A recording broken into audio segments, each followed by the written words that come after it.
Do you think that is better? It is better po na dapat sa national government ang humawak po nitong batas na National Not Land Use Act. everybody agrees with you. Well, not everybody Ako, agrees with I you don't as well, ma'am. agree. Alam nyo, Maybe you sinasabi don't ko agree nga sa because- kanila, ako, because- I'm a daughter of a mayor. Session suspended for 1 minute.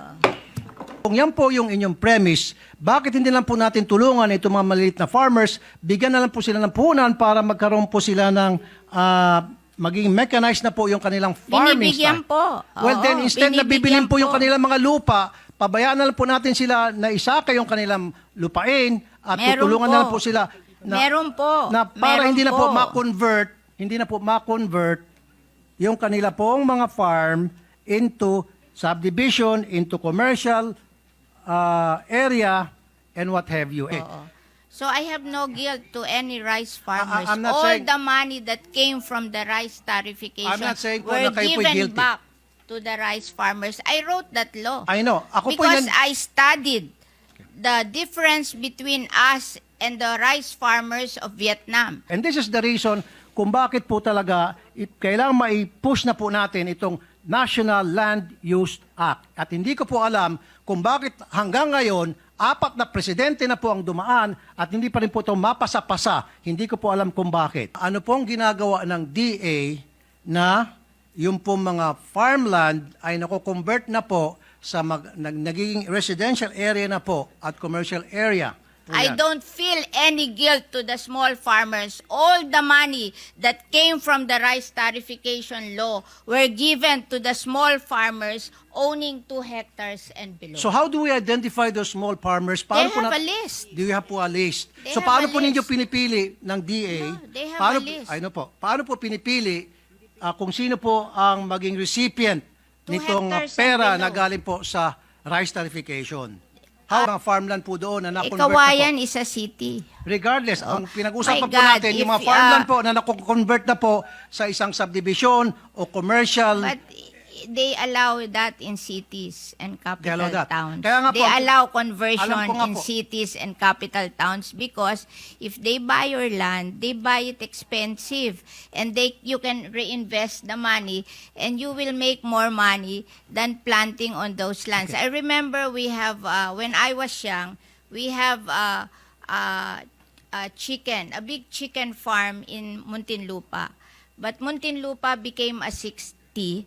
So we finally developed our chicken farm because it is 8 hectares. We will make more money than in farming. So it's an investment decision for these people. If somebody will buy your land at a bigger amount, maybe you can sell it and buy another land that is cheaper somewhere else and build your farm there. Hindi po ganun nangyari, I think ma'am. it's the thinking of you have to understand agriculture as a business also. I'm That not a if you businessman, have but I can understand agriculture opportunity po, ma'am. to sell your land at a higher price and be able to buy a bigger piece of land with that same money in less prime places, then you will do it. Kaya nga po, It's ito pong tanong ko po sa ating mga taga-DA. Ano po ang ginagawa nila sa ganitong nangyaring masamang sistema na paliit po ang ating farmland? Sorry po, madam ha. Yeah. Na hindi lang po sa Kawayan, sa Isabela, kundi sa I marami tend pong to mga probinsya disagree with you. na marami na pong mga subdivision na nagsilipa na. Where will the people live if you don't build subdivision? Marami po mga lugar na pwede pong pagtayuan ng subdivision. Huwag lang po i-take over yung mga farms. Kasi nga po, kuminsan yung mga farmers, dahil sila po naghihikaos, they're being taken advantage of. No. Lalo na po meron tinatawag na rice tarification. So mura po yung mga bigas na dumarating dito, they cannot compete. And then papasok po ito mga negosyante at mag-o-offer ng pera para bilhin ng kanilang mga lupain. Of course, walang choice po yung mga farmers kung hindi ibenta na lang kanilang lupa sapagkat meron na po tinatawag na rice tarification. I wrote the rice tarification kayo po ba yun? law. You know, we wrote that rice tarification law because in 2018, the price of rice rose to almost 50 to 60 pesos per kilo. And that is the only time President Duterte became unpopular because rice is a political crop. When nagmamahal ang rice, nagiging unpopular ang president. And the World Bank, we signed that WTO agreement in 1995, and they gave us 25 years to be competitive, but we failed to be competitive after 25 years. And if we don't open or liberalize the importation of rice, they will bring down our credit rating. And we have plenty of loans abroad, and we have to pay higher interest for those loans, so it will be a loss to the Philippine government. So what I did when they asked me to write the rice tariffication law, I gave all the money from the collection of rice tariff to the small farmers. 10 billion for the Rice Competitiveness Enhancement RCE. Fund, 5 billion for mechanization, 3 billion for seeds, 1 billion for loans, 1 billion for training. And anything above 10 billion that was collected, it was given to the rice farmers owning 2 hectares and below, 5,000 each, 1.6 million farmers. So that is 8 billion. So a total of 18 billion, which is the collection of the rice tariffication law na rice tariff. Alam ko po I yan. don't feel any guilt to the small farmers. All the money that came from the rice tariffication law were given to the small farmers owning 2 hectares and below. So how do we identify those small farmers? They po have a list. Do you have po a list? They So have paano a po ninyo list. pinipili ng DA? No, they have paano, a list. Ay, no po. Paano po pinipili kung sino po ang maging recipient 2 nitong hectares and pera below. na galing po sa rice tariffication? How are they being have a identified? list of farmers owning 2 hectares and below. So, Oh, meron po... magpapalista ka sa kanila. They have RSBSA. Okay. Oo. So I have no guilt to any rice farmers. I'm not All saying- the money that came from the rice tariffication I'm not saying po were na kayo po'y given guilty. back to the rice farmers. I wrote that law. I know. Ako po Because yan... I studied the difference between us and the rice farmers of Vietnam. The rice farmers of Vietnam, they produce their palay at 6 pesos per kilo. We in the Philippines, we produce our palay at 12 pesos per kilo. The 6 pesos difference, I look at it. And 350 is labor. That means we're not mechanized.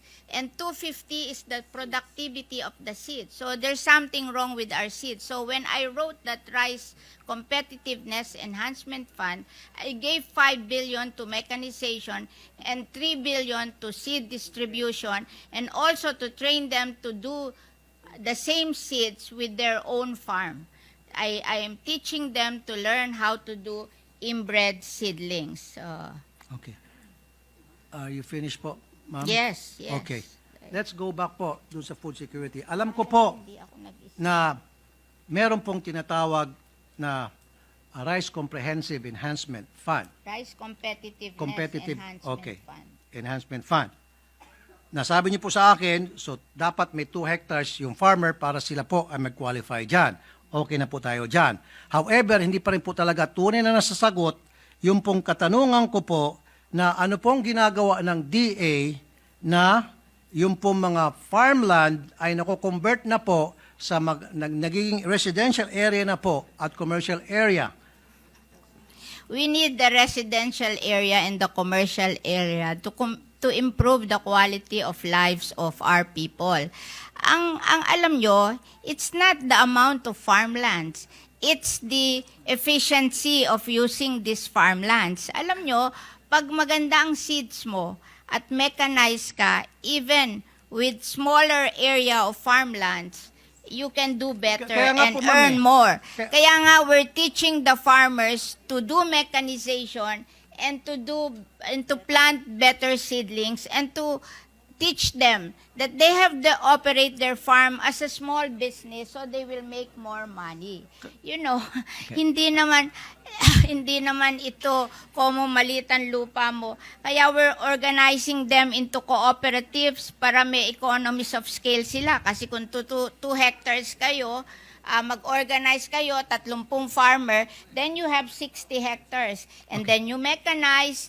hindi ka matatapos sa palay. Bibigyan ka ng PhilMec ng ano tawag dito, dryer and milling. So ang production mo hindi na palay na babarating ka ng middleman, kundi mapoproduce mo na hanggang rice. Tapos because you are a cooperative, you have economies of scale, you can go to the supermarket directly and sell your rice to them, you will make more money. Okay. Oo. So it's not the amount of land, it's the model. We have to change the model of our agriculture agree. because there is something wrong Yes. with our model of Okay. agriculture. Now, sinasabi niyo po kanina na the farmers has to use mechanized technology. Kaya nga po, it is not how small the farm is at kailangan po magkaroon ng improvement sa isang lugar, kaya kailangan po magkaroon ng mga subdivision. So, kung yan po yung inyong premise, bakit hindi lang po natin tulungan itong mga maliliit na farmers, bigyan na lang po sila ng puhunan para magkaroon po sila ng maging mechanized na po yung kanilang farming Binibigyan style. po. Well, Oo, then instead na bibilin binibigyan po yung po. kanilang mga lupa, pabayaan na lang po natin sila na isaka yung kanilang lupain at Meron tutulungan po. na lang po sila Meron po. na para Meron hindi na po po. ma-convert yung kanila pong mga farm into subdivision, into commercial area, and what have you. And this is the reason kung bakit po talaga kailangan mai-push na po natin itong National Land Use Act. At hindi ko po alam kung bakit hanggang ngayon, 4 na presidente na po ang dumaan at hindi pa rin po ito mapasa-pasa. Hindi ko po alam kung bakit. Your guess Alam is nyo, as good as mine. Yung Land Use Act, lahat po ng local government, may land use plan na sila. Nagpagawa na sila ng land use plan. The power of determining the implementation of the land use is with the local government. Why will you will remove it from the local government and transfer it to the national government? Remember me. Do I have to say goodbye? Remember me.